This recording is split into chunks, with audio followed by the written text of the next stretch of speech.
the young, desireless poet. Lily the poetess, Lillian's lines. Alas, bring the atlas. Open your eyes, arise, realize that our tongues have been tied for too long. At last, let the dry dust speak for its mother crust. Look at our map. It's like a slap to our face. It is a disgrace to our race. Zoom in, zoom out. Revise the topography of the African map and you see that its geography generates a question mark, marked by the unusual shape of our landscape. From north to south, east to west, they ask the same question in every place.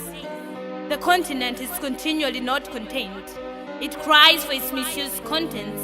Africa dies within like a cancer, and yet there is no one to give an answer.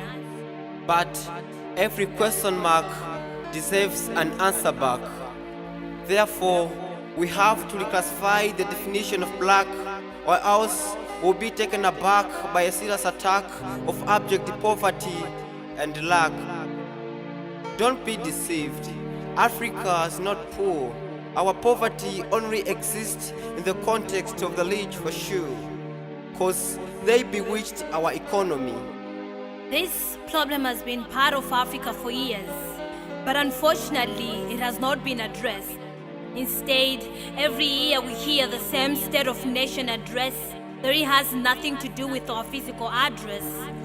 Politicians debating who the next president is, while Africa becomes less and less independent.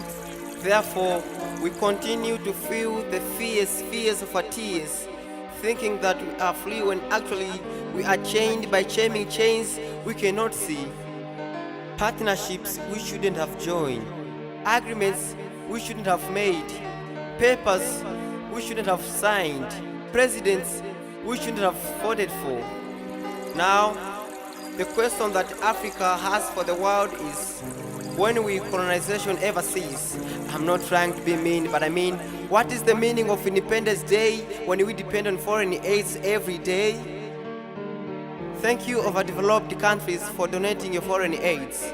But I still wonder, how is it that 1 unit of your currency equals hundreds and thousands of mine, when actually I'm the one that has the gold reserve? Well done, you have taken control of our minds to get access to our minds. When will we be free from this mask of freedom? When will we be saved from this colonization syndrome? Let us not pretend like colonization is dead, no? It just changed colors instead. Why should we be fed when we can grow our own food? Something is wrong with prevailing attitude. Every African under the sun, you can. You do not have to overdepend on someone. Fight for the African freedom, not by strikes or weapons of war. Our kingdom is not of this world, you know. We fight a different battle. We don't fight to gain victory. We fight to maintain it. We don't fight for victory. We fight from victory. We don't fight to acquire resources. We fight to protect them. Because Africa has everything it needs, except for the seeds of imperialism that are still stealing our steel and molding our gold. Even those can be stopped if we stop watering them and giving them a platform just because they have a uniform. This is the African reform. Don't get us wrong. We are not attempting to establish a new kingdom. But what if we strengthened our countries and made them really independent, dependent on nothing but independence?